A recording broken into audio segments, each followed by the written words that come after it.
Én egyszer a római riportokban láttam egy tanúságtételét, ami annyira hasonlóan mély volt azokhoz a tanúságtételekhez, amit mi a mésnapokon megszoktunk, és amiről azt gondolom, hogy aminek igazán értelme van.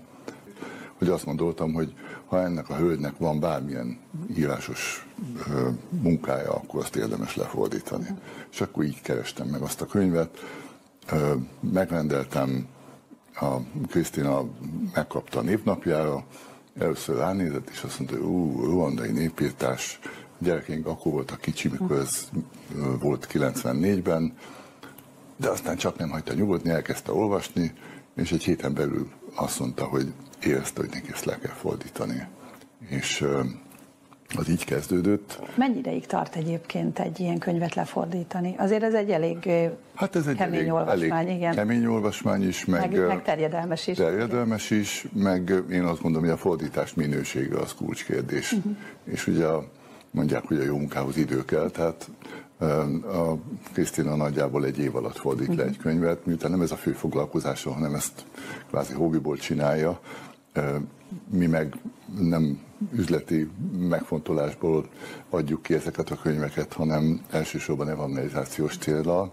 Ezért mindkettőnknek ez egy ilyen, hogy mondjam, nem mellékes, de fontos, de nem fő tevékenységünk. Tehát nagyjából egy év alatt fordít le egy könyvet.